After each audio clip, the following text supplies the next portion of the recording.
بسم اللہ والصلاۃ والسلام علی رسول اللہ صلی اللہ علیہ وسلم وبعد۔ آج ہمارا موضوع ہے مقام مصطفیٰ صلی اللہ علیہ وسلم۔ ربیع الاول کی آمد ہے، بلکہ آغاز ہو چکا ہے۔ تو اس سلسلہ میں نبی کریم صلی اللہ علیہ وسلم کی سیرت کو بیان کیا جاتا ہے کہ آپ صلی اللہ علیہ وسلم کی اس ماہ کے اندر ولادت باسعادت ہوئی، اور بڑے ہی وہ خوش نصیب تھے جنہوں نے نبی کریم صلی اللہ علیہ وسلم کا عہد مبارک دیکھا۔ اور جب آپ صلی اللہ علیہ وسلم نے لا الہ الا اللہ کی دعوت دی تو جنہوں نے سب سے پہلے سبقت لے جانے کی کوشش کی اور اس پہ لبیک کہا، یقیناً وہ بھی بڑے خوش نصیب ہیں، بڑے سعادت مند ہیں۔ اور اس سلسلے میں مشکلات کا بھی سامنا کیا، آزمائشوں کو بھی سہا، تکالیف کو بھی برداشت کیا، اور نبی کریم صلی اللہ علیہ وسلم کی محبت کی خاطر نہ مال کی پرواہ کی، نہ جان کی پرواہ کی، نہ دوست و احباب کی پرواہ کی، نہ گھر کی پرواہ کی۔ سب کچھ لٹ گیا، لیکن نبی کریم صلی اللہ علیہ وسلم کے ساتھ محبت کا دامن وہ نہیں چھوٹا، اور ہر لمحے آپ صلی اللہ علیہ وسلم کو دیکھ کر وہ جیتے تھے، اور آپ صلی اللہ علیہ وسلم کے چہرہ مبارک کو دیکھ کر اپنے آپ سے جہنم کی آگ کو حرام کرواتے تھے اور اللہ کی جنت کے وہ وارث بنتے تھے۔ تو اللہ کے نبی علیہ الصلوۃ والسلام اللہ تعالیٰ نے اتنا اونچا مقام عطا فرمایا۔ آپ صلی اللہ علیہ وسلم کی بعثت سے پہلے انبیاء اور رسول کا سلسلہ جاری رہا، تو کوئی پیغمبر جس طرح کہ اللہ تعالیٰ ارشاد فرماتے ہیں اپنی قوم کی طرف، قبیلے کی طرف، لقد ارسلنا نوحا الی قومہ، ہم نے نوح علیہ الصلوۃ والسلام کو ان کی قوم کی طرف بھیجا، اور ایسے ہی وإلی عاد اخاہم ہودا، اور قوم عاد کی طرف ان کے بھائی ہود کو بھیجا، وإلی ثمود اخاہم صالحا، اور قوم سمود کی طرف ان کے بھائی صالح کو بھیجا، وإلی مدین اخاہم شعیبا، اور قوم مدین کی طرف پیغمبر شعیب علیہ الصلوۃ والسلام کا انتخاب فرمایا۔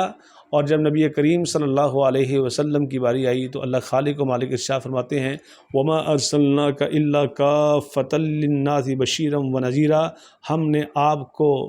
آپ ہی کو تمام انسانوں کے لیے خوشخبری دینے والا اور ڈرانے والا بنا کر بھیجا ہے۔ اور سورۃ الاعراف میں نبی کریم صلی اللہ علیہ وسلم کی زبان نبوت سے اعلان فرمایا قل یا ایھا الناس انی رسول اللہ الیکم جمیعا، اے نبی کریم صلی اللہ علیہ وسلم اپنی زبان نبوت سے اعلان فرما دیجئے میں پوری کائنات کی طرف مبعوث کر کے بھیجا گیا ہوں، یعنی پوری کائنات کی طرف اللہ کا رسول، ہادی، رہبر، رہنما بنا کر بھیجا گیا ہوں۔ اور روایت کے الفاظ کیا ہیں؟ بعثت الی الناس کافہ، پوری کائنات کی طرف، وہ یہودی ہوں، وہ عیسائی ہوں، وہ مجوسی ہوں، وہ آتش پرست ہوں، وہ ملحد ہوں، وہ کمیونزم ہوں، وہ کمیونسٹ ہوں، وہ کوئی بھی ہو، ہر ایک کی طرف اللہ نے مجھے رسول بنا کر بھیجا ہے۔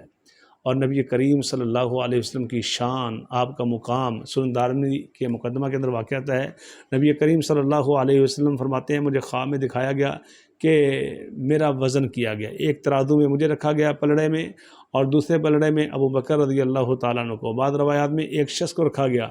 میرا پلڑا بھاری، پھر 2 کو، تب بھی میرا پلڑا بھاری، پھر 10 کو رکھا گیا، پھر بھی میرا پلڑا بھاری، پھر 100 کو رکھا گیا، پھر بھی میرا پلڑا بھاری، پھر اس سے زائد ہزاروں کو رکھا گیا، تب بھی میرا پلڑا بھاری۔ اور ایک بندہ دوسرے کو، جو فرشتے تھے، کہتا ہے کس کے ساتھ توڑ رہے ہو؟ یعنی ایک طرف محمد کریم صلی اللہ علیہ وسلم اور دوسرا 10، 100، 1000، کس کے ساتھ توڑ رہے ہو؟ اور وہ کہتا ہے لو وزنتہ بامتہ، اگر ایک پلڑے میں محمد کریم صلی اللہ علیہ وسلم ہو اور دوسرے پلڑے میں پوری امت کو لا کے رکھ دیا جائے تب بھی محمد صلی اللہ علیہ وسلم کا پلڑا بھاری ہی رہے گا۔ یہ مقام ہے، یہ شان ہے ہمارے نبی کریم صلی اللہ علیہ وسلم کی۔ تو پھر تقاضا یہ ہے اس محبت کا، اس ایمان کا، نبی کریم صلی اللہ علیہ وسلم کی بات کو مانا جائے، ان کی سیرت کو اپنایا جائے، ان کی اطاعت کی جائے، ان کے پیچھے چلا جائے، اور اپنی زندگی کو ان کے مطابق ڈھالا جائے۔